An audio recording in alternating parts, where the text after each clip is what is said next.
ఉద్ధరించేస్తాడండి మిమ్మల్ని? ఎప్పుడు సంసారాన్ని ఆయన దాటించేస్తాడు? మీకు దాటడం రాకపోతే, రాదని మీరు ముందు ఒప్పుకోవాలి కదండి. 10 మంది గంగానది ఒడ్డుకి వెళ్ళారండి. ముగ్గురు బట్టలు ఇప్పేసి ఓ ప్లాస్టిక్ కవర్లో పెట్టేసుకుని ఓ తాడేసి కట్టేసుకుని ఈదుకుంటూ వెళ్ళిపోతున్నారండి. మీరు కూడా బట్టలు ఇప్పేసి ఓ ప్లాస్టిక్ కవర్లో పెట్టేసుకుని నడుము కట్టేసుకుని ఈదుతారా? మీకు రాదు ఈత. మీరేం చేస్తారు అప్పుడు? అరే వాడికి ఈత వచ్చినా హాయిగా ఈత కొట్టుకుంటూ వెళ్ళిపోతున్నారు మాట్లాడుకుంటూ. మనం ఏం చేస్తాం? ఓ పడవ కోసం నించుంటాం. ఓ పడవ వచ్చింది, మీరు ఆ పడవ ఎక్కి వెళ్ళిపోతారు.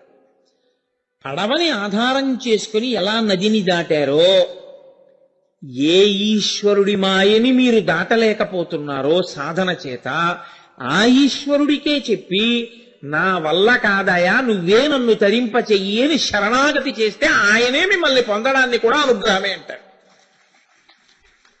ఆ స్థాయిలో ఏమవుతుందంటే మీరు నిజాయితీతో చెప్పవలసి ఉంటుంది. అది శరణాగతి. అష్టమూర్తిరనేకాత్మ సాత్విక శుద్ధ విగ్రహ శాశ్వత ఖండపరశు అజపాశ విమోచక. చాలా గొప్ప గొప్ప నామాలు. ఆయన వైభవాన్ని కీర్తించడం కాదు, మన జీవితాన్ని ఎలా అనుసంధించుకోవాలి, జీవితాన్ని ఎలా పండించుకోవాలి అన్నది నేర్చుకోవడం కోసం వచ్చినటువంటి నామాల యొక్క వైభవం.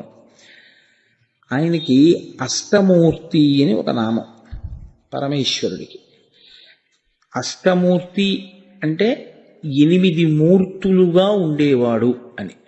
ఆయనకే అవ్యయ అని ఒక నామం. అవ్యయ అంటే మనందరం ఏ రకమైనటువంటి వికారములను అనుభవిస్తామో ఆ వికారములు ఆయన యందు లేనివాడు కాబట్టి అవ్యయ. మనం చూడండి, పుట్టినది మొట్టమొదటి వికారం అక్కడ ఉంటుంది. అసలు ఒక శరీరాన్ని తీసుకుని ఈ లోకంలోకి వస్తాం కాబట్టి పుట్టినది, పుట్టినది ఉన్నది, ఉన్నది పెరిగినది, పెరిగినది తరిగినది, తరిగినది మార్పు చెందినది, మార్పు చెందినది నశించిపోయినది. కానీ పరమేశ్వరుడికో ఈ వికారాలేమి ఉండవు. ఈ వికారాలేమీ ఉండకుండా ఉన్నటువంటి వాడు కాబట్టి ఆయన ఒక మూర్తిగా ఉండేవాడు కాడు. మూర్తి అన్న మాటని మీరు కొంచెం జాగ్రత్తగా అర్థం చేసుకుంటే, ఏది మీ కంటి చేత చూడడానికి వీలు కాదో, ఏది మీ భావం చేత ఊహించడం కూడా చాలా కష్టమో, అటువంటిది మీ మాంసనేత్రము చేత చూడడానికి వీలైనటువంటి రీతిలో ఒక రూపమును పొంది మీ ఎదురుగుండా వచ్చి కూర్చుంటే దానికి మూర్తి అని పేరు. ఈ మూర్తి అన్న పేరు మనకి ప్రత్యేకించి ఆంధ్రదేశంలో ఉభయ గోదావరి జిల్లాల్లో చాలా ఎక్కువగా కనపడుతుంది. సత్యనారాయణ మూర్తి అన్న పేరు. మూర్తి అంటే సత్యనారాయణ, సత్యమైనటువంటి వాడు, ఏ వికారములు లేనివాడు, ఎప్పుడూ ఉండేవాడు, శాశ్వతుడు, అచ్యుతుడు, నిరంజనుడు. అటువంటి వాడు నారాయణుడు సమస్త జీవులకు ఆధారమైన వాడు మీ కంటికి కనపడేటట్టుగా ఒక రూపమును దాల్చి అక్కడ కూర్చున్నాడు. మూర్తి. మూర్తి అని ఎక్కడ వాడినా అదే అర్థం. ఏది చూడడానికి కుదరదో, ఏది ఊహించడానికి కుదరదో అది ఒక రూపమును తీసుకుని కూర్చుని ఉంటే దాన్ని మనం మూర్తి అని పిలుస్తాం. అవ్యయ అష్టమూర్తి అంటే ఏ వికారములు లేనివాడు కాబట్టి పుట్టినవాడు కాడు, పుట్టినవాడు కాడు, ఒకనాడున్నవాడు కాడు, ఒకనాడు లేనివాడు కాడు, పెరిగేవాడు కాడు, తరిగేవాడు కాదు, నశించిపోయేవాడు కాడు, ఏ వికారములు లేనివాడు, ఎప్పుడూ ఉన్నవాడు, ఎప్పుడూ ఉండేవాడు. వాడు కనపడతాడా అంటే భక్తి బాగా పండిన వాళ్ళకి కనపడతాడు. కనపడడు అని సిద్ధాంతీకరిస్తే అంతకన్నా అన్యాయమైన మాట ఇంకోట్లేదు. మరి దర్శనం చేసిన ఋషులందరి మాట, ఆయన భక్తికి వశుడవుతాడు. కానీ సాధారణంగా ఆయనలో ఉన్నటువంటి చమత్కారం ఒకటి ఉంటుంది. ఆయన విశ్వేశ్వర, అవ్యయుడైనటువంటి వాడు. మీకు అసలు చూడడానికి వీలైన రూపంతో మీకు దొరికేది ఎక్కడ అంటే విశ్వేశ్వరుడిగానే దొరుకుతాడు ఆయన. కాశీ వెళితే విశ్వేశ్వరలింగాన్ని దర్శనం చేశామండి అంటూ ఉంటాం. విశ్వేశ్వరుడు అన్న మాటని మీరు కొంచెం జాగ్రత్తగా అర్థం చేసుకుంటే, ఆయన ఒకటి తయారు చేసి దాన్ని నడిపించేవాడు కాడు. ఇప్పుడు ఈ మైక్ ఉందనుకోండి, దీనికి ఒక యజమాని ఉండి, ఇది నడవడానికి లోపల ఒక విద్యుత్ శక్తి ఉంటే ఇది నడుస్తూ ఉంటుంది. అలా ఎవరు దీనిని కలిగి ఉన్నాడో ఆయన దీనికి ఈశ్వరుడు, ఆయన దీని యజమాని. విశ్వేశ్వరుడు అన్న మాటకి ఏమని అర్థం చెప్పుకోవాలప్పుడు? విశ్వమునకు ఈశ్వరుడై ఈ విశ్వమంతా తనదిగా కలిగిన వాడై ఉండాలి కదండి. అప్పుడు తనదిగా కలిగిన వాడై ఉండాలి అంటే అది వేరు ఆయన వేరు అయి ఉండాలి కదూ. ఈ లాల్చీ నాది, నేను దీనికి ఈశ్వరుడను. కాబట్టి ఈ లాల్చీ నాది అన్నప్పుడు లాల్చీ నేను కానుగా, లాల్చీ నాదిగా కలిగి ఉన్నాను. ఈ పంచ నాది కాబట్టి ఈ పంచ నాదిగా కలిగి ఉన్నాను. ఇచ్చేశారు కాబట్టి ఈ పళ్ళు నావి. కాబట్టి ఇప్పుడు ఈ పళ్ళకి నేను ఈశ్వరుడనై ఉన్నాను, నాదై ఉన్నవి ఈ పళ్ళు, వీటికి నేనే ప్రభుత్వం. నేను తినచ్చు, ఒకరికి ఇచ్చేయచ్చు, ఆవుకి పెట్టేయచ్చు, నేను ఏమైనా చేయొచ్చు. నేను ఏం చేసినా దాన్ని ప్రశ్న చేసేవాళ్ళు ఏమి ఉండరు. విశ్వేశ్వరుడు అన్న మాటలో కూడా విశ్వము ఈశ్వరుడు వేరుపడి ఉంటారా? అలా విశ్వేశ్వరుడు ఆయన కాదు. మీరు కొంచెం జాగ్రత్తగా గమనించండి. ఈ మైకు తయారు చేసిన వాడు ఒకరు ఉండొచ్చు, ఆయన మాత్రం ఈ మైకులో దూరిలేడు. ఒక బండి తయారు చేసిన వాడు ఉండొచ్చు, ఆయన మాత్రం ఆ బండిలో దూరిలేడు. ఈ లాల్చీ బట్ట తయారు చేసిన వాడు ఒకడు ఉండొచ్చు, కానీ ఆయన దీనిలోకి అనుప్రవేశం చెయ్యలేదు. విశ్వేశ్వరుడు విశ్వమునందే ఉన్నాడు. యథార్థమునకు ఆయనే విశ్వముగా ఉన్నాడు. ఆయన దీనిని తనదిగా కలిగి ఉన్నవాడు కాడు, ఆయనే ఇదిగా ఉన్నాడు, విశ్వముగా కనపడుతున్నాడు. ఆయన లేకపోతే అసలు ఈ విశ్వము లేదు. మీకు నేను బాగా ఇంకా అర్థమయ్యేటట్టు చెప్పాలి అంటే, నేను కొంచెం గోధుమ పిండి మీకు ఇచ్చి, అయ్యా నేను ఉపన్యాసం చెప్పి వచ్చేటప్పటికి నాకు 4 పూరీలు చేసి పెట్టండి అన్నాను. నేను అట్నుంచి వచ్చేటప్పటికి ఉపన్యాసం చెప్పి వచ్చేటప్పటికి మీరు 2 చపాతీలు చేశారు. ఏమమ్మా పూరీలు చేసి పెట్టమన్నాను? పూరీ చేయడానికి ఏదో కుదరలేదులేండి, ఆ నూనె సరిగ్గా లేదు, అందుకని చపాతీ వేసేసాం అన్నారు. ఇప్పుడు గోధుమ పిండి అంటూ ఉంటే పూరీ చేద్దాం అనుకుని చేయకుండా చపాతీ చేసుకోవచ్చు. కానీ నేను గోధుమ పిండి ఇవ్వకుండా పూరియో చపాతీయో నీ ఇష్టం వచ్చింది చెయ్యన్నాను, చేయగలరా? అలా చేయడం కుదరదు. గోధుమ పిండి ఉంటే చెయ్యొచ్చు, గోధుమ పిండి లేకుండా పూరీ లేదు చపాతీ లేదు, రెండూ రావు. గోధుమ పిండియే పూరి అయినది. తత్తమ్మ అసి అది ఇది అయి ఉన్నది. పూరి ఏది అంటే నేనిచ్చిన గోధుమ పిండే పూరి. అందుకని యథార్థమునకు అది పూరి అని కొత్త పేరు సంతరించుకుంది, నామమును సంతరించుకుంది. నామమును ఒక పేరు సంపాదించుకుందేమో కానీ అందులో ఉన్నది మాత్రం గోధుమ పిండే. ఒకవేళ దాన్ని చపాతీ చేస్తే అప్పుడు ఉన్నది గోధుమ పిండే. అలా ఈశ్వరుడే ఇన్ని నామరూపములతో అంతటా నిండి ఉన్నాడు. అయితే వచ్చిన పెద్ద సమస్య ఎక్కడొస్తుందో తెలుసా అండి?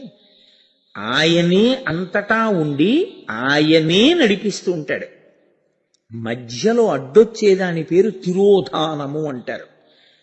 మనం సాధారణంగా 3 సంబంధం కలిగి ఉంటాం. సృష్టి, స్థితి, లయ. ఈ మాటలు ప్రతి వాళ్ళకి తెలిసి ఉంటాయి. సృష్టి ఉత్పత్తి చేయడం, స్థితి అది ఉండడం, లయ అది పడిపోవడం. ఇవి కాకుండా 2 ఉంటాయి, తిరోధానము అనుగ్రహము అని 2 మాటలు. తిరోధానము అంటే ఉన్న వస్తువు ఉన్నట్లు కనపడకుండా చేయుట. అలా చెయ్యగలిగిన ప్రబలమైన శక్తి మాయ. ఈ మాయ ఆధారమై ఈ మాయ తనదై, ఈ మాయ తనదై ఉండి తన చేత నియంత్రింపబడి తనని మాత్రం మాయ ప్రలోభ పెట్టకుండా తాను స్వతంత్రుడయ్యుండి ఈ మాయ వలన తాను కనపడకుండా నామరూపాత్మకమైన విశ్వము కనపడేటట్టు చెయ్యగలిగిన సమర్థుడెవడో వాడు విశ్వేశ్వరుడై ఉన్నాడు. ఆయనే ఉన్నాడు కానీ ఆయన కనపడడు. ఏం కనపడతాయి? నామరూపాలే కనపడతాయి. ఎందుకని అలా కనపడతాయండి అంటారేమో. కొన్ని కోట్ల కోట్ల కోట్ల జన్మలుగా ఈ జీవుడికి అలవాటు అయిపోయింది. ఆ నామరూపాలని పట్టుకోవడం మాత్రమే అలవాటు. నేను మీకు ఒక ఉదాహరణ చెప్తాను, కొంచెం జాగ్రత్తగా పట్టుకునే ప్రయత్నం చేయండి. మీరు ప్రతిరోజు పూజ చేసేటప్పుడు అగరవత్తులు మీకు ఇటు పక్కన పెట్టుకోవడం మీకు అలవాటు అనుకోండి. ఒకరోజు మీరు ప్రయత్నపూర్వకంగా అగరత్తుల డబ్బా ఇక్కడ పెట్టుకోకుండా మీ వెనకాతలు పెట్టుకున్నారనుకోండి, మీరు పూజ చేసేటప్పుడు ధూపమాఘ్రాపయామి అనేటప్పటికి చెయ్యి ఇలా పెడుతుంది. ఎందుకని అంటే ఇక్కడ అగరవత్తులు ఉంటాయని అలవాటు. అప్పుడు ఇక్కడ కనపడకపోతే అది వెంటనే జ్ఞాపకం తెచ్చేసుకుంటుందని మీరు అనుకోకండి. అది ఒక్క క్షణం ఇదేంటి అగరత్తులు ఇక్కడ లేవని ఆగుతుంది. అప్పుడు నేనే కదా వెనక్కి పెట్టుకున్నాను అని మళ్ళీ ఇలా వెనక నుంచి అగరత్తుల డబ్బా తీసుకుంటుంది. అలవాటైపోయినటువంటి మనసు యాంత్రికంగా ఎలా కదుపుతుందో జీవుడు కూడా కొన్ని కోట్ల కోట్ల కోట్ల జన్మలుగా ఏ అలవాటు చేసుకున్నాడంటే నామరూపములు చూడడం ఒకటే అలవాటు చేసుకున్నాడు. కాబట్టి అతనికి దాన్ని దాటి ఆ పొరని పైకెత్తి ఈశ్వరుణ్ణి చూడడం రాదు. ఇంకా అది ఎప్పుడూ నామరూపాలే చూస్తుంది. కానీ అనుగ్రహము అని ఒక మాట, తిరోధానము అనుగ్రహించి తెర తీసేవాడు ఎవరంటే విశ్వేశ్వరుడే. ఈ విశ్వేశ్వరుడు అన్న మాటని మీరు జాగ్రత్తగా అర్థం చేసుకుంటే ఆయన ఏం చేస్తాడంటే ఒక జ్ఞానమునిస్తాడు. ఆ జ్ఞానము దేనికి పనికొస్తుంది అంటే కుక్షింభరత్వానికి కాదు, కడుపు నింపుకోవడానికి పనికిరాదు. అది ఏం చేస్తుందంటే మాయా అన్న తెర పైకి తీసేస్తుంది. తీసేస్తే ఇక నామరూపములు కనపడవు. నామరూపములుగా ఈశ్వరుడే కనపడడం మొదలెడతాడు. ఇది నిజానికి అంతర్బహిశ్చ తత్సర్వం వ్యాప్య నారాయణ స్థిత. ఇది తప్ప నువ్వు తెలుసుకోవడానికి జీవితంలో ఏమైనా ఉందా? నాణ్య పంథాయనాయ విద్యతే అంటోంది ఋషి, అంటోంది మనకి శృతి. నీవు మోక్షమును పొందాలనుకుంటే, నువ్వు ఈశ్వరుల్లో కలిసిపోవాలి అన్నది నీ ధ్యేయమైతే, నువ్వు అలా ఈశ్వరుడిలో కలిసిపోవడానికి ఇంకొక మార్గం ఏదైనా ఉంది అని నువ్వు అనుకుంటున్నావేమో, ఇంకా ఏ మార్గము లేదు. మీరు ఒక్కటే జ్ఞాపకం పెట్టుకోండి. మీరు పూజ చేసేటప్పుడు ఏం చేస్తున్నారు? మీ ఎదురుగుండా ఒక మూర్తిని పెడతారు. మూర్తి మీ కంటికి కనపడని దాన్ని ఆ కంటికి కనపడేదిగా భావన చేస్తారు. చేసి ఎదురుగుండా మూర్తిని పెట్టి పూజ ప్రారంభం చేస్తారు. పూజ ప్రారంభం చేసినప్పుడు ద్వైతంతో ప్రారంభం అవుతుంది. నేనున్నాను, ఈశ్వరుడున్నాడు. ఇప్పుడు ఈశ్వరుడు నేను ఒకటి కాదు. నా యందు ఈశ్వరుడున్నాడు. అసలు ఇదంతా ఈశ్వరుడే అనడు. ఆయన ఈశ్వరుడండి, నేను ఏందండి, నేను మామూలు సామాన్యమైన వాడిని. అయ్య బాబోయ్, ఆయనకి నాకు పోలిక. ఇప్పుడు ఆయన్ని విశిష్టుణ్ణి చేస్తాడు, తాను కించిజ్ఞుడవుతాడు, తాను చాలా తక్కువ వాడైపోతాడు. చిట్ట చివరికి ఏం చేస్తాడు? పూజంతా కూర్చుని చేసేస్తాడు. ఆ మంత్రపుష్పం చెప్తున్నాం అంటాడు. చేత్తో పువ్వులు పట్టుకుని లేచి నిలబడతాడు. లేచి నిలబడి ఇప్పుడేం చెప్తాడు? నాణ్యపంథాయనాయ విద్యతే. బాగా తెలుసుకో, ఇది నిజానికి నిన్ను నువ్వు తెలుసుకుని జ్ఞానమును పొంది మోక్షమును పొందడానికి హేతువిది కాదు. నువ్విలా చేసినంతకాలం నీకసలు ఈశ్వరుడు తెలియబడడు. ఎక్కడున్నాడు ఈశ్వరుడిని నువ్వు అనుకుంటున్నావు? అంతర్బహిశ్చ తత్సర్వం వ్యాప్య నారాయణ స్థిత. లోపల బయట అంతటా ఆయన తప్ప వేరొకడు లేడు, ఈశ్వరుడే ఉన్నాడు. ఇప్పుడు అంతర్బహిశ్చ తత్సర్వం అంటే మైనస్ నువ్వా? నీతో కలిపి ఈశ్వరుడు. ఇప్పుడు ఎక్కడున్నాడు ఈశ్వరుడు అనాలి? అక్కడున్నాడనాలా, ఇక్కడున్నాడనాలా? ఇక్కడే ఉన్నాడు. ఇక్కడుంటే ఎక్కడున్నాడు? నీవారస్సూకవత్తన్వి పీతాభాస్వత్యనూపమ. ఇక్కడే హృదయ పద్మాన్ని ఇలా తిరగవేస్తే అది యోగము చేత చూడగలిగినది. దాని చివర ఉండేటటువంటి నిప్పురవ్వ ఎలా వెలుగుతుందో దాని ప్రకాశం కనపడుతుంది. అక్కడ వెలుగుతున్నాడు. ఆయనకి నిజానికి ఏ పేరు లేదు. సబ్రహ్మ సశివ సహరి సేంద్ర సోక్షర పరమస్వరాట్. నువ్వు ఏ పేరు పెట్టి పిలువు, పలకడానికి అది సిద్ధంగా ఉంది. అది వెలుగుతోంది. అదే ఈశ్వరుడు. ఇప్పుడు ఏం చేస్తున్నావు? నీకు నువ్వే తిరుగుతున్నావు. నువ్వు పెట్టిన పూజామందిరానికి తిరగవు, సింహాసనానికి తిరగవు, నీ చుట్టూ నువ్వు తిరుగుతావు. నీ చుట్టూ నువ్వు తిరిగితే ఈశ్వరుడి చుట్టూ నువ్వు తిరిగేసినట్టే. ఆత్మ ప్రదక్షిణ నమస్కారాన్ని సమర్పయామి. ఇది జ్ఞానము. ఈ జ్ఞానమును విశ్వేశ్వరుడు మీకు అనుగ్రహించిన నాడేమవుతుందంటే, అందుకే కాశీపట్టణము మోక్షస్థానము అంటారు. మోక్షస్థానము అన్న మాటకు అర్థం ఏమిటి? మళ్ళీ రాకుండా ఆయనలో కలిసిపోవడం. మళ్ళీ రాకుండా ఆయనలో కలిసిపోవడం నీ వల్ల నీకు సాధ్యం కాకపోతే చిట్ట చివర దాన్ని ఆయన సాధ్యం చేసేస్తాడు. అక్కడ కాశీలో ఆయన ఏం చేస్తాడంటే, నీ వల్ల కాలేదు, నువ్వేం చేశావంటే ఆయన ఉన్న చోటుకి వెళ్ళి కూర్చున్నావు. చూడండి, కొంతమంది ఏం చేస్తారు, ఎన్ని కాగితాలు పెట్టినా పనవలేదు, అన్నం మానేసి అక్కడికి వెళ్ళి కూర్చుంటారు ఆయన దగ్గర. ఆయన కార్యాలయం ముందే నిరాహార దీక్షలో కూర్చుంటారు. కూర్చుంటే ఆయన ఏం చేస్తాడు, ఇదేంటే నా ఆఫీస్ ముందుకు వచ్చి ఇలా కూర్చున్నావు, అన్నం తినకుండా ఏమైంది నీకంటాడు. అయ్యా 15 అర్జీలు పెట్టాను, మీరు చూడలేదు, ఉండి ఇప్పుడు చూస్తాను అని గబగబా పిలిచి ఆర్డర్ చేతిలో పెట్టడం ఏదో చేస్తారు కదా. అలా నేను విసిగిపోయాను, ఎన్నో జన్మలు ఎత్తాను, నేను సాధన చేయలేకపోతున్నాను, నాకు కుదరట్లేదు. మళ్ళీ ఇప్పుడు ప్రాణోత్కరణం ఏంటంటే మళ్ళీ నువ్వు ఎక్కడికో తీసుకెళ్లి పెడతావు, అప్పుడు ఈ పాటి జ్ఞానం కూడా ఉంటుందో ఉండదు. అందుకని కాశీ వచ్చేసి ఉంటాను, నువ్వు అభయం ఇచ్చావు కదా, నన్ను పైకి ఎత్తేసి నాకు మోక్షం ఇచ్చేసి నీలో కలిపేసుకో. కాశీపట్టణంలో పడిపోతే కలుపుకుంటాను అని ఆయన మాట ఇచ్చాడు. అందుకని కాశీపట్టణం వెళ్ళి పడిపోతాడు. పడిపోతే ఇప్పుడు ఆయన ఏం చేస్తాడు, తనలో కలుపుకుంటున్నాడు. కలుపుకోవలసిన కర్తవ్యాన్ని తనదిగా తీసుకున్నాడు ఈశ్వరుడు. విశ్వేశ్వరుడై మాయా అన్న తెర పైకెత్తుతాడు. పైకెత్తితే నామరూపములు కనపడడం మానేసి అంతటా ఈశ్వరుడే కనపడడం ప్రారంభమవుతుంది. అలా ఈశ్వరుడే కనపడము అన్న మాట నేను నోటితో చెప్పినంత తేలిగ్గా ఉంటుందని మాత్రం మీరు అనుకోకండి. అది జన్మజన్మాంతర పుణ్యకార్యాల వల్ల ఈశ్వరానుగ్రహం చేత పరమేశ్వరుడు ఒకనాడు జ్ఞానం ఇస్తాడు. ఆ జ్ఞానం ఇచ్చిన నాడు ఇంకసలు శత్రుమిత్ర భేదం కాని, లోకంలో ఏ వస్తువు పట్ల భేదం కాని ఉండదు. అన్నిటి యందు ఈశ్వరుడు కనపడతాడు. అప్పుడు ఏమవుతుందంటే, మిమ్మల్ని పొడవడానికి వచ్చిన వాళ్ళు ఈశ్వరుడు కనపడతాడు, పొడుస్తున్న శూలంలో ఈశ్వరుడు కనపడతాడు, కొడుతున్న వాళ్ళు ఈశ్వరుడు కనపడతాడు. అప్పుడు పొడుస్తున్నానని పొడిచేవాడు అనుకుంటాడు, పొడవబడుతున్నవాడు ఈశ్వరుడే శూలంలో కనపడి వాడు నమస్కరించి సంతోషించి గంతులేస్తాడు. అది చాలా కష్టం. అందుకే విశ్వేశ్వరానుగ్రహమును పొందినటువంటి జ్ఞాని లోకమునకు పిచ్చివాళ్ళ కనపడతాడు. అంటే పిచ్చే వెర్రే ఏమిటి అలా ఉన్నాడు ఏమిటంటారు. మనం ఉన్నట్టు ఆయన ఉండడు. ఎందుకంటే మనకి నామరూపాలు కనపడతాయి, ఆయనకి అది కనపడదు. ఆయనకి ఈశ్వరుడు కనపడతాడు. మీరు చూడండి, ప్రహ్లాదోపాఖ్యానంలో ప్రహ్లాదుణ్ణి రాక్షసులు శూలాలు పెట్టి పొడవడానికి వచ్చారు. పొడి చేస్తున్నారు. పొడి చేస్తుంటే ఏం చేయాలండి? సహజంగా లోకంలో ఎవ్వరికైనా ఎన్ని ఉపన్యాసాలు చెప్పనివ్వండి, లోపల అనుభవం అన్నది ఏర్పడినప్పుడు ఏమవుతుందంటే, అలా శూలం పెట్టి పొడుస్తుంటే ఇలా చేతులు అడ్డు పెట్టుకుంటాడు కదండి. కనీసం ఆయన ఏం చేశాడు?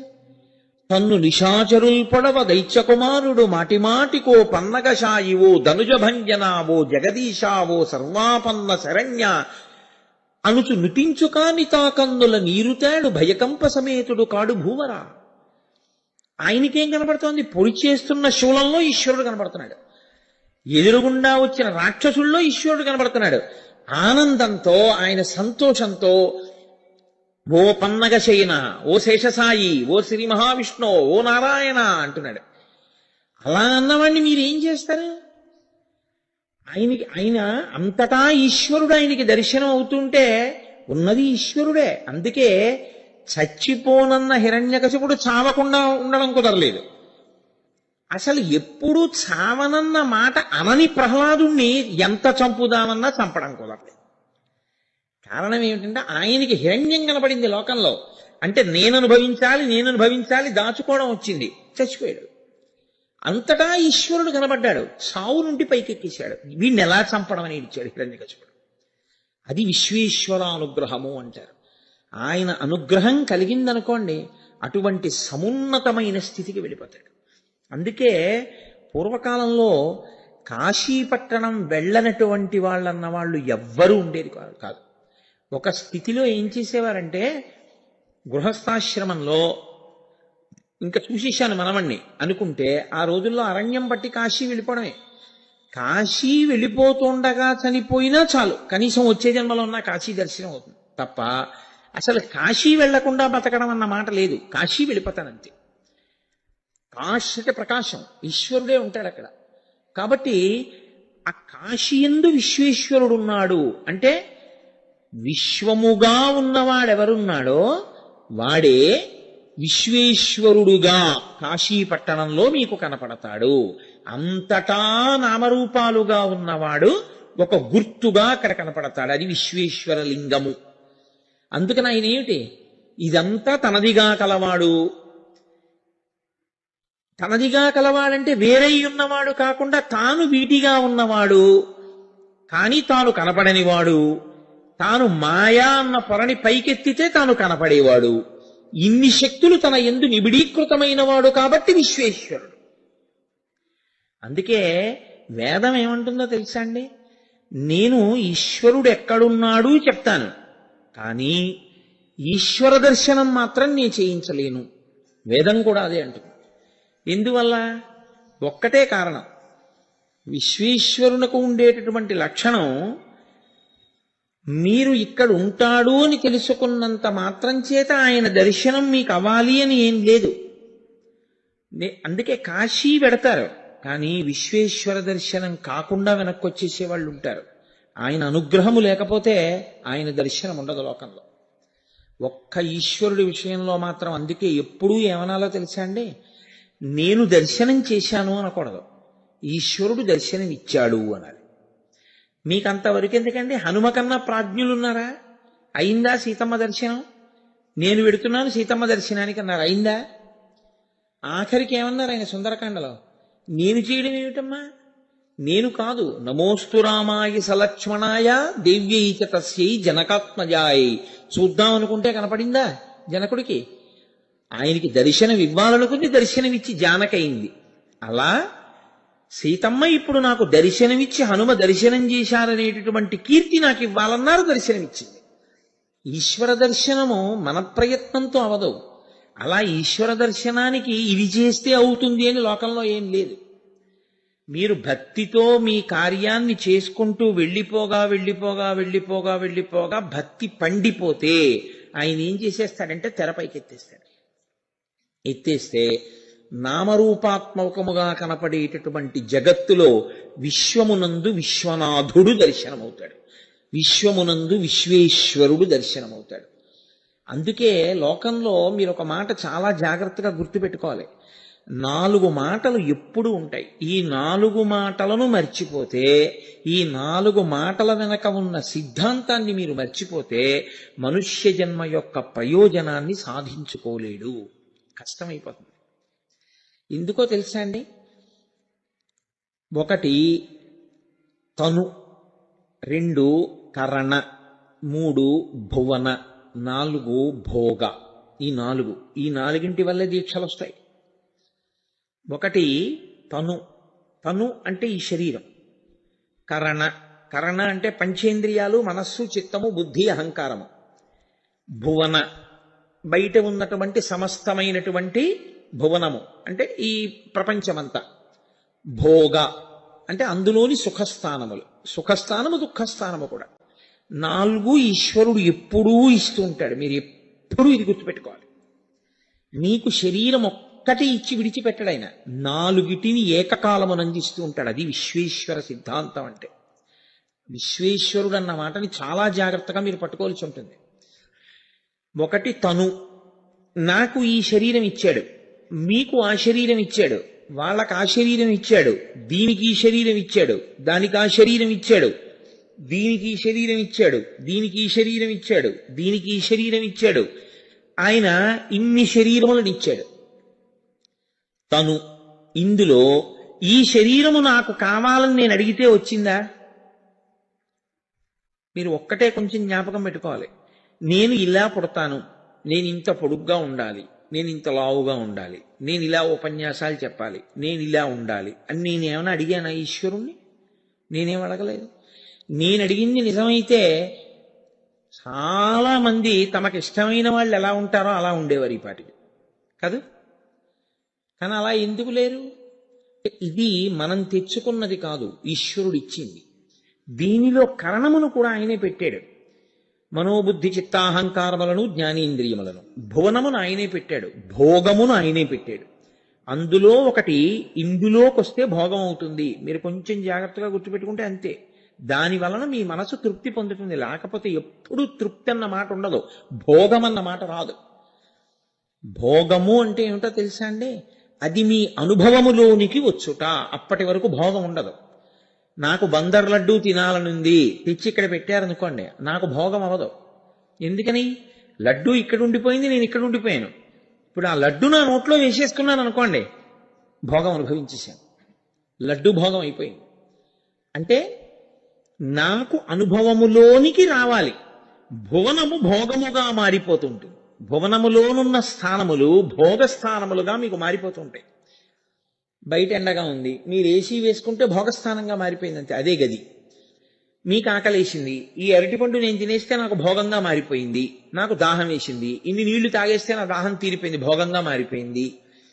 ఒక్కటి జ్ఞాపకం పెట్టుకోండి జాగ్రత్తగా, అసలు ఈశ్వరుడు ఎందుకు ఈ నాలుగింటిని ఇలా ఇవ్వడం? నాలుగు తానే. కానీ నా స్థాయిలోకి వచ్చేటప్పటికి ఏమవుతుందో తెలుసా అండి? ఎప్పుడూ నాకన్నా మూడు వేరుగా ఉంటాయి. వేరుగా లేకపోతే మీకు భోగం ఉండదు. చాలా జాగ్రత్తగా పట్టుకోవాల్సి ఉంటుంది. మరి మీకు అర్థమయ్యేట్టు నేను చెప్పగలుగుతున్నానో లేదో.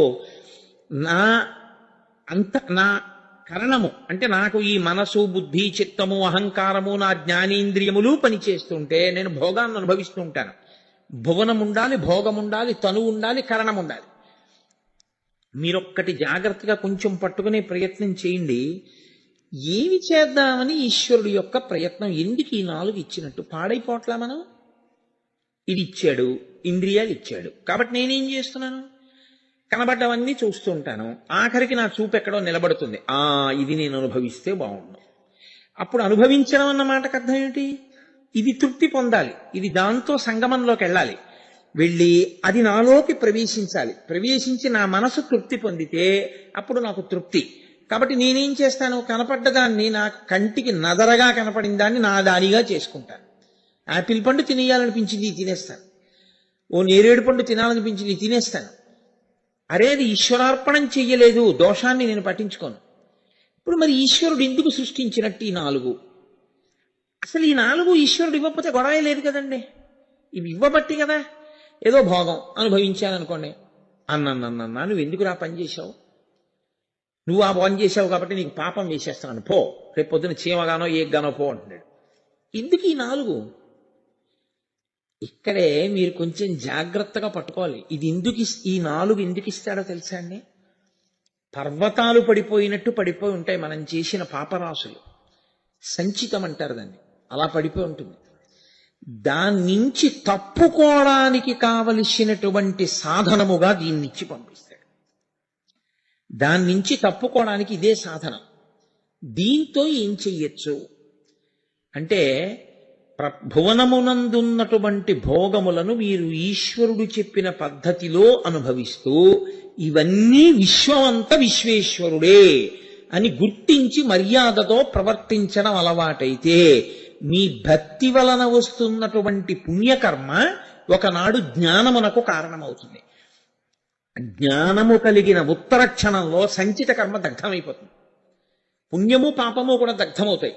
దగ్ధమైన ఉత్తర క్షణంలో ఇక మళ్ళీ మీరు పుట్టవలసినటువంటి అవసరం ఇకుండా.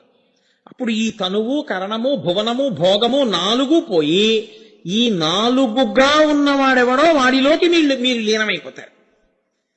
అందుకు ఇది ఇచ్చాడు.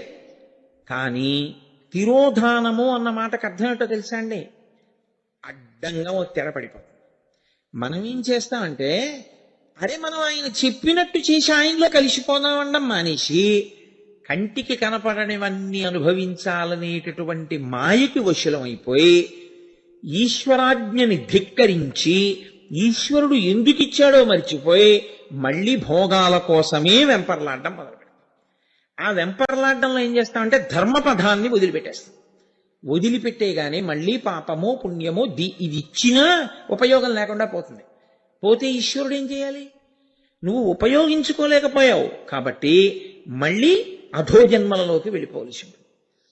ఇలా వెళ్ళిపోకుండా కాపాడడం కోసమే ఆయన ఏం చేస్తాడంటే, ఒక్కొక్కసారి తారక, తారయ అని ఆయనకి పేరు.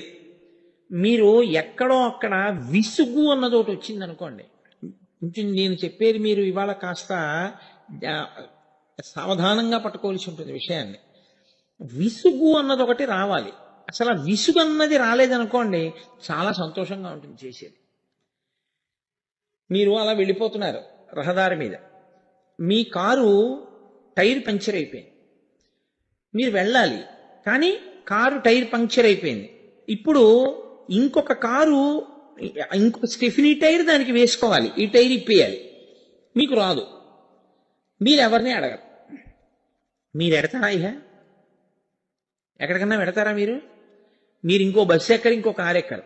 మీరు ఎవరిని ఆపి, అయ్యా నాకు ఈ కారు టైర్ వేయడం రాదు, నా కారు టైర్ పాడైపోయింది, కొంచెం టైర్ వేసి పెడుతురు అని అడగరు.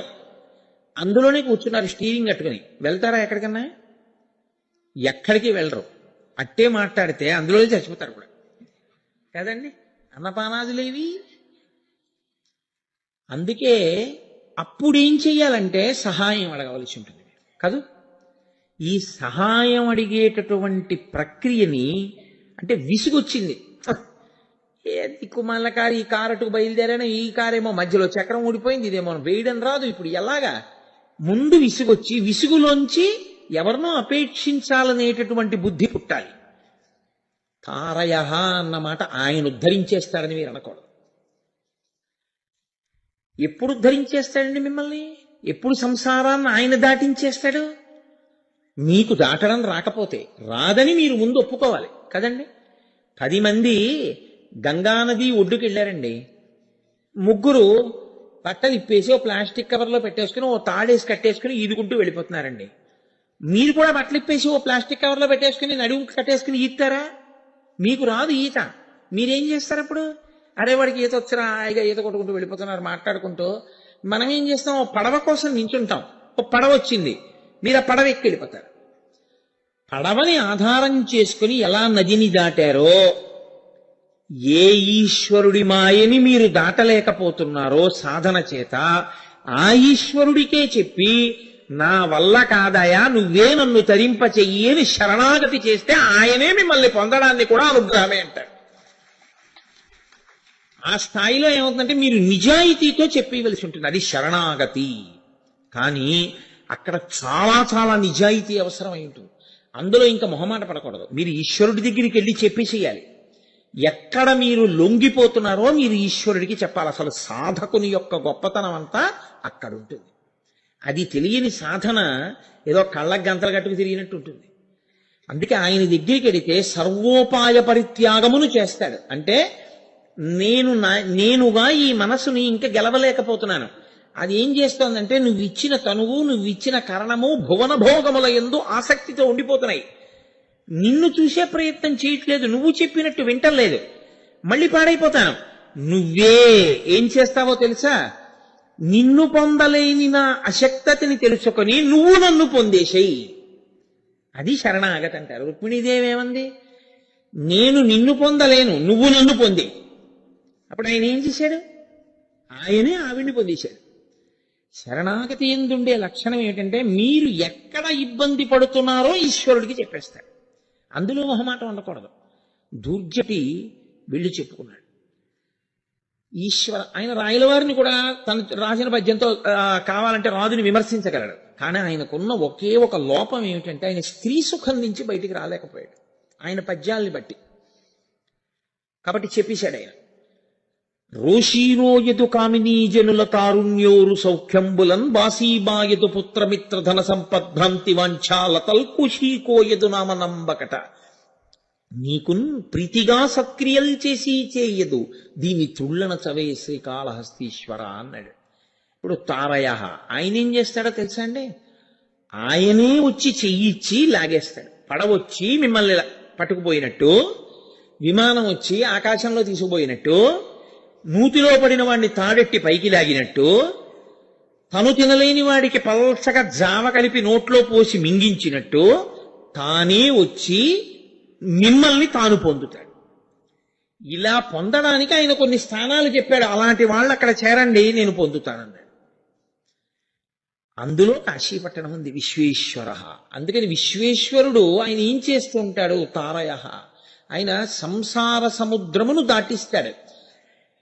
ఎవరు సంసార సముద్రమును దాటలేకపోతున్నారో వాళ్ళు కాశీ వెళ్లి శరీరాన్ని విడిచిపెట్టేయడం అన్నది లోకంలో ఉంది. అలాగే అలా దాటలేకపోతున్నాం అనుకున్న వాళ్ళు కాశీయే వెళ్లి విడిచిపెట్టాలని లేదు. ఇక్కడ నిలబడి ఇక్కడ శరణాగతి చేసిన ఈశ్వరుడు ఉత్తర క్షణానుగ్రహాన్ని ప్రసరిస్తాడు. అది మీకు చేతనవ్వాలంతే. మీరు ఈశ్వరుడి దగ్గరికి వెళ్ళి మనం చేసేటటువంటి పనిలో ఉండే పెద్ద ఇబ్బంది ఏమిటో తెలుసా అండి? నటన జీవితంలో అంతర్భాగంగా అయిపోతుంది మనకి. ఎప్పుడు త్రికరణ శుద్ధి అని ఒకటి ఉంటుంది శాస్త్రంలో. ఏమిటంటే మనుష్యుడు అలా ఉండాలి అంటుంది. తానేది మాట్లాడాడో అది చెయ్యాలి, ఏది చేస్తున్నాడో అది చెప్పాలి, మనసు దాని మీద ఉండాలి. కాబట్టి నోటితో చెప్పేది, మనసులో ఆలోచించేది, తాను చేసేది మూడు ఏకీకృతమైతే త్రికరణ శుద్ధి అంటారు. కానీ మనకేమవుతుందంటే ఈ మూడు ఎప్పుడు ఎగుడు దిగుడుగానే ఉంటాయి. నోటితో చెప్పేదోటి, తను చేసేదోటి, మనసుతో ఆలోచించేదోటి. మూడు విడిపోతుంటాయి. ఎప్పుడు మూడు ఒక గీత మీద నిలబడవు. రామో దీర్ణాభిభాషతే అంటాడు ఆయన రామాయణంలో. నాకు రెండు మాటలు తెలియవమ్మా అంటాడంటే నేను మనసులో ఏమనుకుంటున్నానో, నేను ఏది చేద్దాం అనుకుంటున్నానో అదే చెప్తాను తప్ప నేను ఒకటి చెప్పి ఇంకొకటి చేయడం అన్నది నాకు రాదమ్మా అన్నాడు.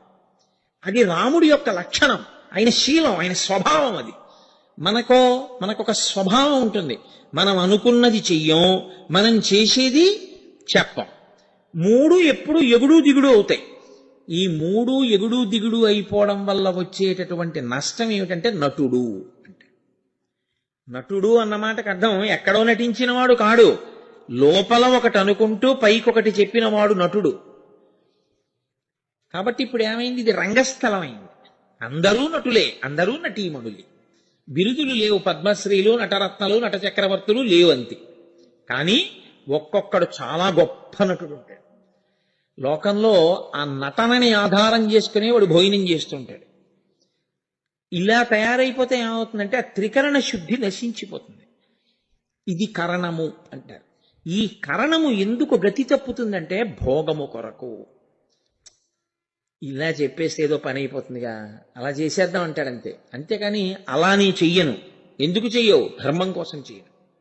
నేను ఏదనుకుంటున్నానో అదే మాట్లాడతాను, నేను ఏది మాట్లాడుతున్నానో అదే చేస్తాను. అలా నిలబడే ప్రయత్నం మొదలు పెట్టాడనుకోండి, అలా మొదలుపెట్టి మీరు సాధన చెయ్యగా చెయ్యగా చెయ్యగా చెయ్యగా వచ్చే ఒడుదుడుకుల్ని కూడా ఈశ్వరుడే దిద్దుతాడు. దిద్ది త్రికరణ శుద్ధిని ఏర్పాటు చేస్తాడు. కానీ నేను ఏదో ఉపన్యాసంలో చెప్పేసినంత తేలిక అని మీరు అనుకోకండి. కానీ అది దుస్సాధ్యము అని కూడా మీరు అనుకోకండి. అది సాధ్యమే. ఇది చెప్పు ఈశ్వరుడికి అని పూజ వచ్చింది.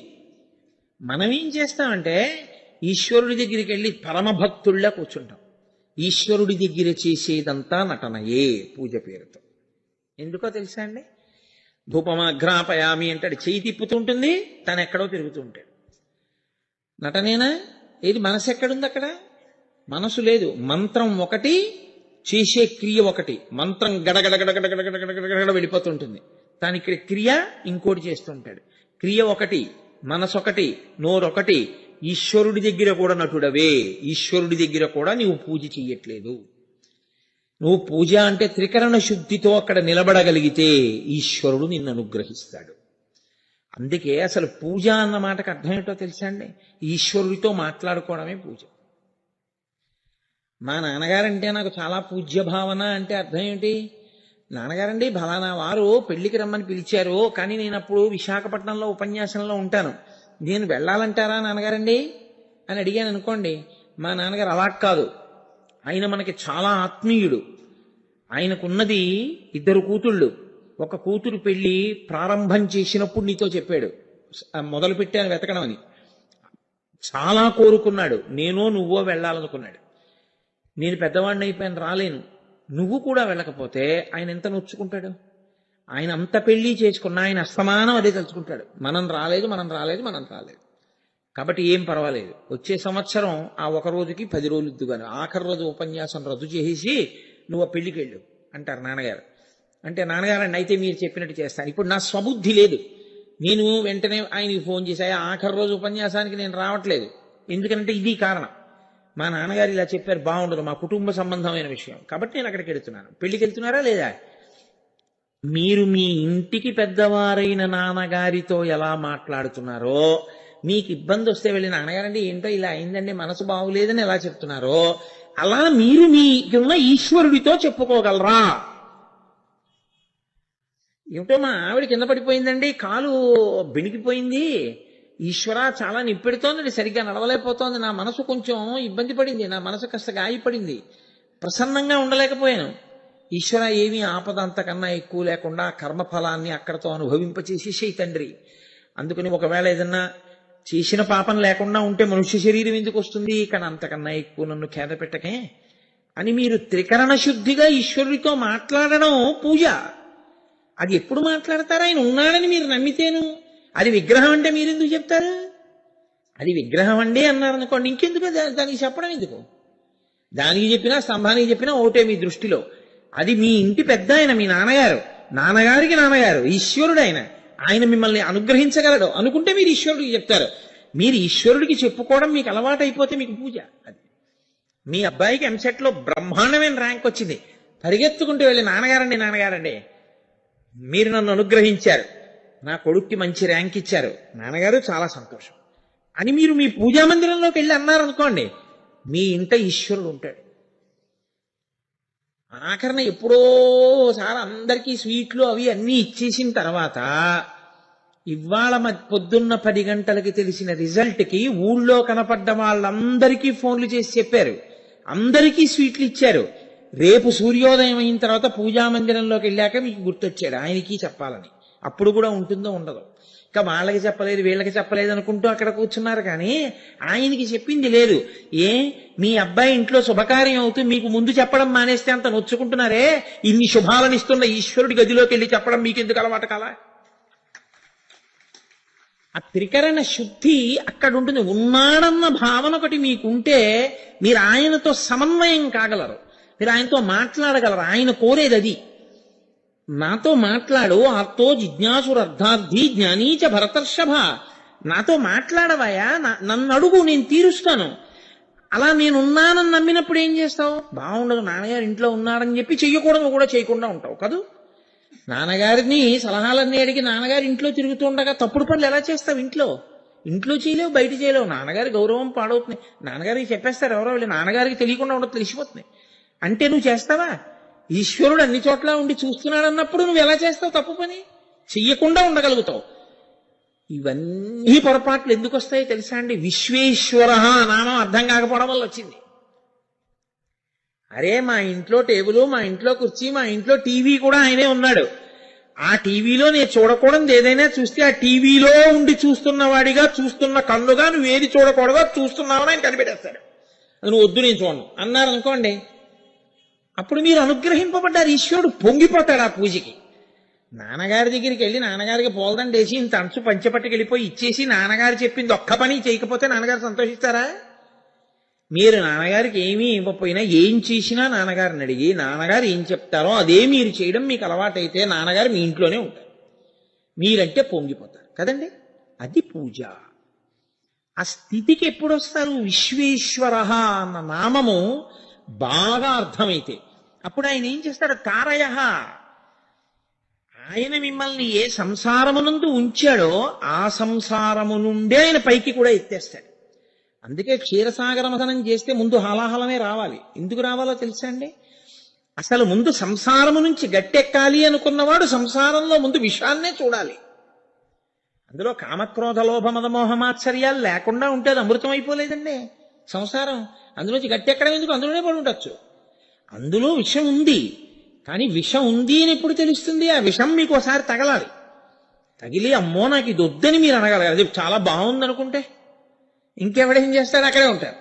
అమ్మో ఇది విషం అండి నాకు వద్దు అని అనగలిగితే ఎత్తడానికి ఆయన ఉన్నాడు. నాకు చాలా బాగుంది మేస్టారు, మీరు జోక్యం చేసుకోకండి అంటే అయితే అనుభవించు అంటాడు కదా. ఇది మీ యందు రావలసిన భావన. ముందు మీ యందనగా మీ యందు కాదు, నా యందు. రోజు చెప్తున్నాను కాబట్టి ఈ స్థితి లోపల కలిగితే విశ్వేశ్వర మీకు అన్వయం అవుతుంది. అప్పుడు ఎక్కడో కాదు ఈశ్వరుడు ఇక్కడున్నాడు అన్న భావన స్థిరపడి ఈశ్వరుని యందు ప్రవేశిస్తాడు. ఇదే ఆయనే తారయ. అప్పుడు పైకెత్తి తనలో కలుపుకుంటాడు కూడా. ఇది ఎక్కడి నుంచి ఎక్కడి వరకు ఉంటుంది అన్న విషయం మీద నేను మీతో చెప్పవలసి ఉంటే మనం ఏం చెప్తామంటే, ఈ తారయ, ఈశ్వరుడు పైకెత్తి సంసారములోంచి పైకెత్తి కలుపుకోవడం అనేటటువంటిది కాశీపట్టణంలో చేస్తాడు, సంసారమును దాటిస్తాడు అంటాం. కాదు, ఒక్క అక్కడే అని మీరు అనుకోకండి. అది ఇంక నేను ఏమీ చెయ్యలేకపోయాను అని అక్కడికి వెళ్ళిపోయి మోక్షాన్ని పొందొచ్చు. కానీ అలా వెళ్ళి చెయ్యమని కాదు అస్తమానమును. నీ మాట విని నీతో కలిసిపోతాను అని అడగడానికి అక్కడికి వెళ్ళమని. అది విశ్వేశ్వర. నేను ఇక్కడికి వచ్చి ఏ విశ్వనాథుణ్ణి చూస్తున్నానో ఆ విశ్వనాథుడే నాకు విశ్వమంతా కనపడుగాక అని ప్రార్థించాలి.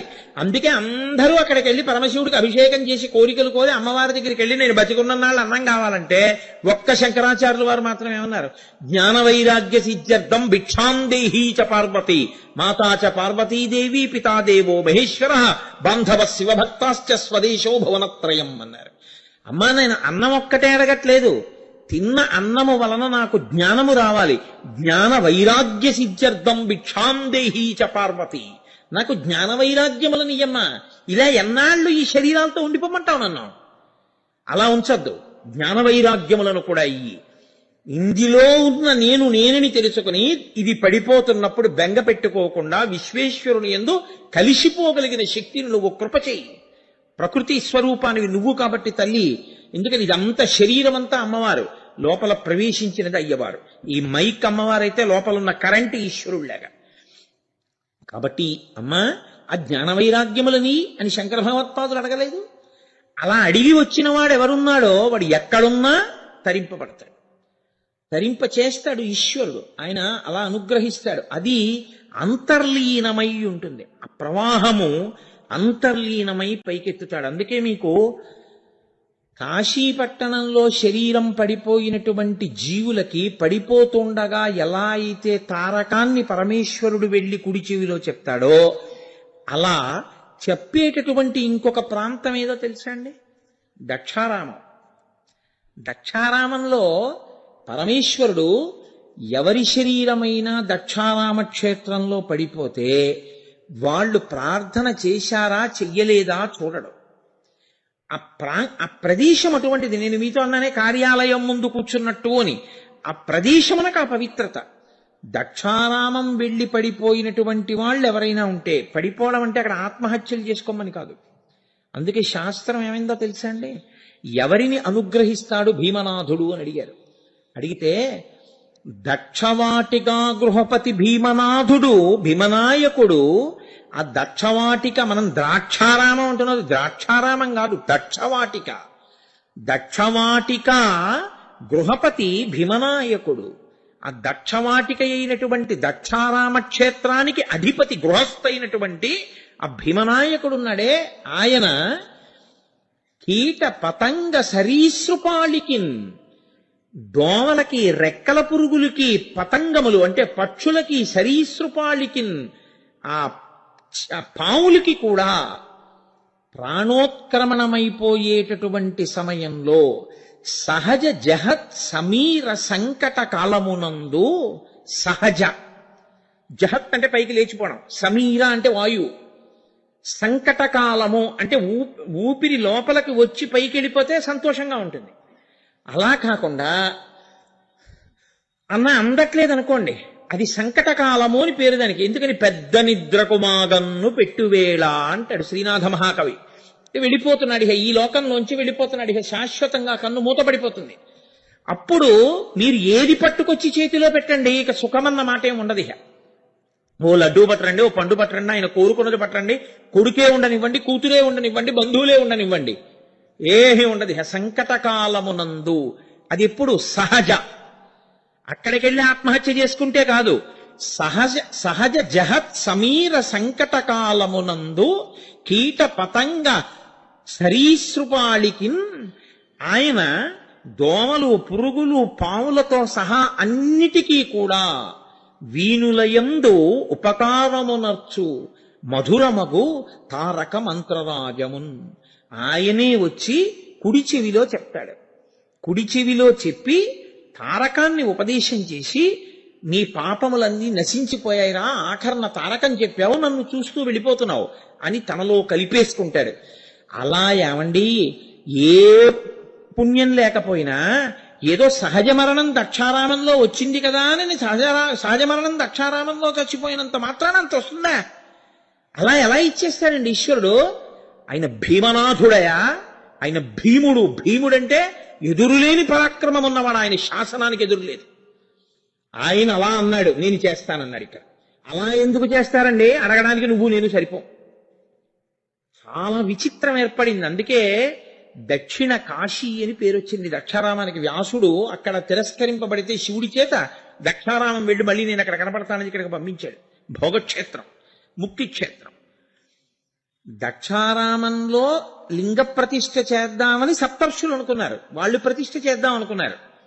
అనుకుని గోదావరి నదిని తీసుకెళ్లడం కోసమని వచ్చారు వాళ్ళు.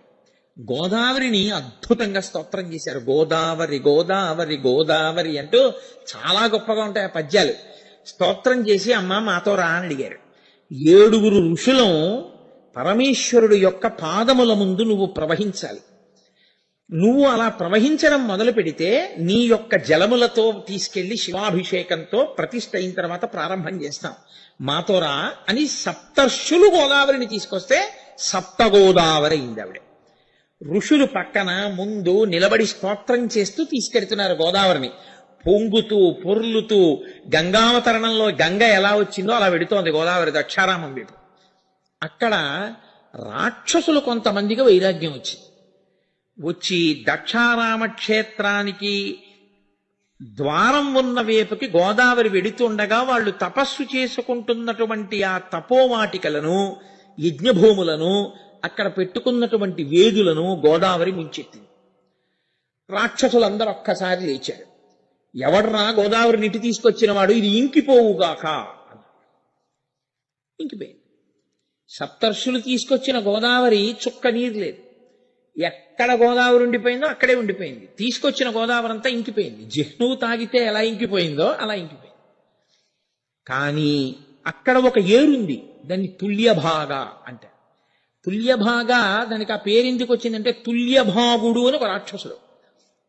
ఆయన తుల్యభాగుడు అంటే తుల అంటే త్రాసు. అది ఎప్పుడు సమానంగా చెప్తుంది. ఇటు బరువా అటు బరువా, దానికేం పక్షపాతం ఉండదు. ఎటు బరువో చెప్తూ ఉంటుంది కదండి. సమానంగా ఉంటే సమానంగా ఉందని చెప్తుంది. తుల్యభాగా, ఆయనకేం పక్షపాతం లేదు. ఎవరు ధర్మమో అటు మాట్లాడతాడు. ఆయన రాక్షసుడు, వృద్ధుడు అయినా అలాగే మాట్లాడతాడు. ఆయన తీసుకొచ్చాడు తపశ్శక్తితో అక్కడికి ఆ ఏటిని, ఆ నదిని. ఆ నదీ జలాలతో వాళ్ళు రోజు యజ్ఞయాగాది క్రతువులు చేస్తున్నారు. నీరు లేకపోతే రాక్షసులైతే మాత్రం తపస్సు ఎలా చేస్తారండి? యజ్ఞం ఎలా చేస్తారు? ధర్మం ఎలా నడుస్తుంది? అందుకని అది తుల్యభాగా ఆయన పేరు మీద వచ్చింది. ఆ నీళ్లే ఉన్నాయి అక్కడ. కష్టపడి సప్తర్షులు తీసుకొస్తున్నటువంటి గోదావరి ఇంకిపోయింది. అవతల ప్రతిష్టకి వేళ దాటిపోతోంది. ఇప్పుడు మళ్ళీ వెళ్ళి తీసుకొద్దామంటే రాక్షసులు అక్కడ అడ్డున్నారు. వీళ్ళకి గోదావరిని ఎలా తీసుకొద్దామన్న ప్రయత్నం పోయి, కలియుగం కదండి, ఇంత సప్తర్షులకి కోపం వచ్చింది. మేమింత కష్టపడి తెచ్చిన గోదావరిని ఇంకింప చేస్తారా? కాబట్టి నీకు దగ్గర ఉన్నటువంటి ఏరుందే తుల్యభాగా, దీని నదీ జనములు స్పృశింపబడుటకు అనర్హములగుగాక, ఇది దేవతార్చనకు పనికి రాకుండుగాక, ఈ నదీ స్నానములు త్రాగుటకు కాని స్నానములకు కాని పనికి రాకుండా పోవుగాక అని శపించారు. ఇప్పుడు తుల్యభాగా స్నానానికి పనికిరాదు, తుల్యభాగా పూజకు పనికిరాదు, తుల్యభాగా యజ్ఞయాగాదులకు పనికిరాదు. సప్తగోదావరి వెనక్కి వెళ్ళిపోయింది. దక్షారామం దగ్గరికి ప్రవాహం లేదు. ఇప్పుడు ఈ తుల్యభాగుడు లేచాడు, పెద్ద ఆయన రాక్షసుడు. ఒక్కొక్కసారి అదండి గమ్మత్తు. ఆయన లేచన్నాడు, ఏమయ్యా, లోకంలో అత్యంత పూజనీయమైంది నీరు. ఎవరికున్న మైలనైనా ఎవరికన్నా అశౌచాన్నైనా తీయగలిగింది నీరు. ఎంతటి తాపాన్నైనా పోగొట్టేది నీరు. మీకు కోపాలు వచ్చి నీటికి శాపాలు ఇచ్చారా?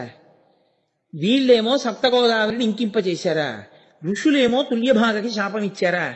నీటి తోలికి మీరు ఇలా వెళితే మీ కోపాలు ప్రదర్శిస్తే లోకం ఎలా ఉద్ధరింపబడుతుంది?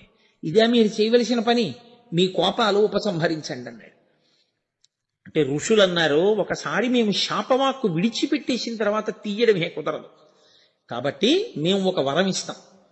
ఈ తుల్యభాగా నది యందు ప్రత్యేకమైనటువంటి తిథులలో, పర్వాలలో, సంక్రమణాలలో ఇందులో స్నానాలు చేసేవాళ్ళు, ఆదివారాలు స్నానం చేసేవాళ్ళు, శౌచముండగా 4 ఆదివారములు ఇందులో స్నానం చేసి ఉపవాసం ఉండి భీమనాథుణ్ణి సేవించేటటువంటి గొడ్రాలికి కూడా కొడుకు పుట్టాలి అని వాళ్ళు తుల్యభాగకు వరాలు ఇచ్చారు.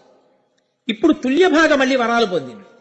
రాక్షసమునులు అన్నారు, మేము సప్తగోదావరిని ఇంకింపచేశాం, ఇప్పుడు సప్తగోదావరి రావడానికి అంగీకరిస్తాం, కానీ మేము ఇంకింపచేసిన నీరు మళ్ళీ మా అనుగ్రహంతో కదా వస్తోంది, గోదావరిగా వచ్చిన అనుగ్రహం లేదు ఇప్పుడు.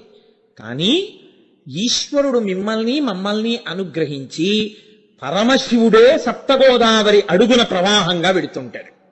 పైకి సప్తగోదావరి, అడుగున మాత్రం గోదావరి కాదు, నీరు కాదు, పరమేశ్వరుడే నీటిగా ఉంటాడు, భీమనాథుడే.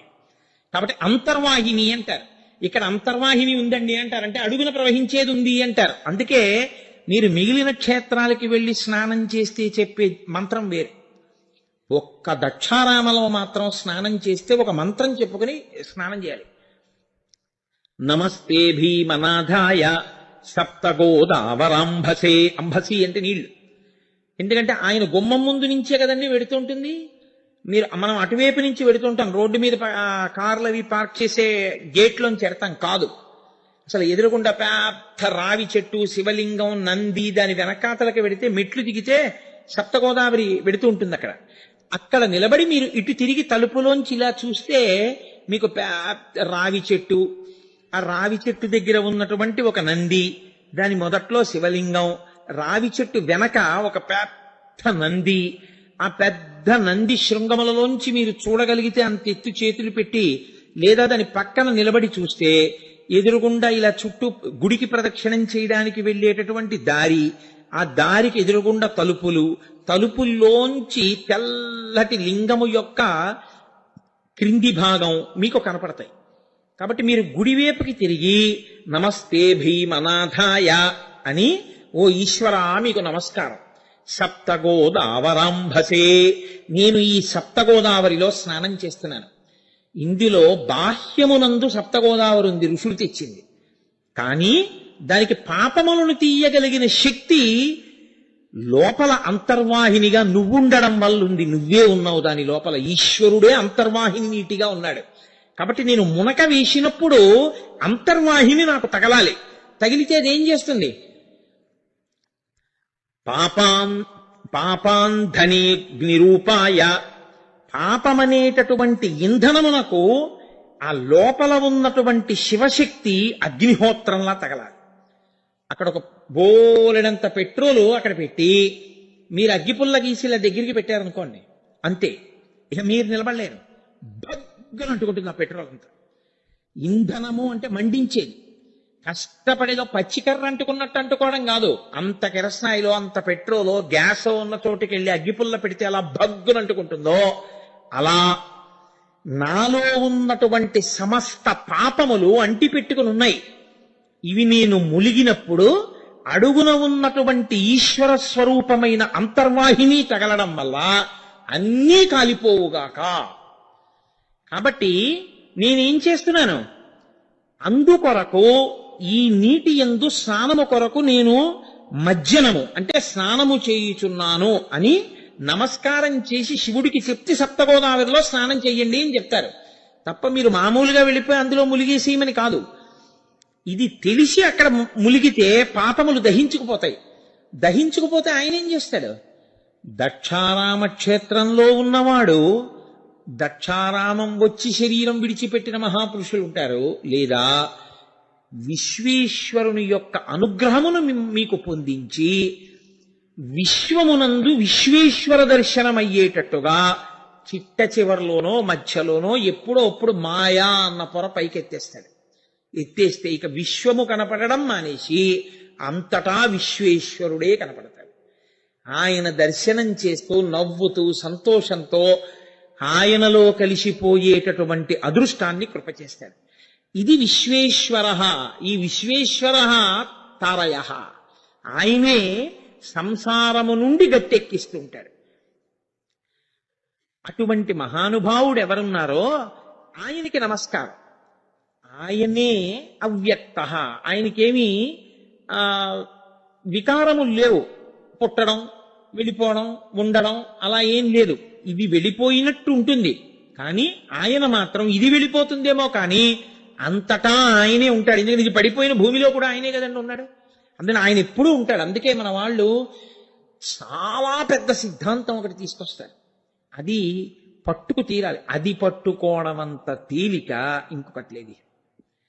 అది నేను ఇప్పుడు నేను చెప్పినవి పట్టుకోవడం అయినా కొంచెం ఇంకా మాకు కాస్త ఇబ్బందిగా ఉందండి అనొచ్చేమో. ఇప్పుడు నేను చెప్పబోయేది ఏదుందో అది కష్టమండి అనేవాడు లోకంలో ఉండడు. ఎందుకు అలా వస్తుందో తెలుసా అండి? సనాతన ధర్మమునకు ఒక గొప్పతనం ఉంది. ఇది సర్వభూమికల యందున్న వారిని ఉద్ధరిస్తుంది తప్ప, నేను ఇలా చెప్తాను, నువ్వు ఎదిగితే ఎదుగు, నీకు అందకపోతే నీ కర్మ పాడైపో అందం. నీకెంత అర్థం కాదు చెప్పు, నేను ఎంత కిందకు వస్తాను. నీకు ఇంకా అర్థం కాలేదా, ఇంకా కిందకి వెళ్తాను. ఇంకా అర్థం కాలేదా, ఇంకా కిందకి వెళ్ళిపోతాను. ఎంత కిందకైనా వచ్చేసి మిమ్మల్ని పైకి ఎత్తేస్తాను. అలా పైకెత్తగలిగినటువంటి లక్ష్యముతో, అలా పైకెత్తగలిగిన శక్తితో సనాతన ధర్మం ఉంటుంది. అందుకే సనాతన ధర్మంలోకి ఇమడలేకపోవడం అన్నది అసలు ఎవ్వరికీ ఉండదు. నువ్వు పనికి మాలిన వాడివి అన్న మాట ఉండదు సనాతన ధర్మంలో. నువ్వు పాపిష్టి వాడివి ఈ మాటలు ఉండవు. ఎందుకంటే అందరూ ఈశ్వరుడు. ఆ ఈశ్వరుడని తెలుసుకునేటట్టు చేయడానికి ఎంత కిందకైనా వచ్చేస్తుంది. ఈశ్వరుడు కదండి వచ్చేది, కాబట్టి ఆయన ఎంత కిందకైనా వస్తాడు. మీకు నేను ఒక ఉదాహరణ చెప్పాలంటే, శివాష్టోత్తర శతనామ స్తోత్రంలోనే శివుడికి ఒక నామం ఉంది, అష్టమూర్తి. రోజు చెప్తున్నాం కదా, అష్టమూర్తిరనేకాత్మ సాత్విక శుద్ధ విగ్రహ అని. అష్టమూర్తి. ఇప్పుడు నాకు భగవంతుడు కనపడలేదు అన్నవాడు లోకంలో ఉండడు. మీకు ఇప్పుడే ఇక్కడే ఈశ్వరుణ్ణి చూపించేస్తాడు. మీరు ఆ పవిత్రత మీరు ఏర్పరచుకోగలిగితే చాలు దృష్టికోణంలో. ఇక ఈశ్వరుడు కనపడలేదు నాకు సర్వేశ్వరుడు ప్రత్యక్షం కాలేదు, నాకు విశ్వేశ్వరుడుగా విశ్వమునందు ఈశ్వరుడు కనపట్టలేదు అని మీరనే అవకాశం ఇక మీకు ఉంచాలి. అప్పుడు ఏం చేస్తారో తెలుసా అండి? ఇప్పుడు నేను ఇది చెప్పాక మీకు ఇంకా ఈశ్వరుడు తప్ప ఈశ్వరుడు లేని చోటు చూడడానికి లేకుండా చేసేస్తారు.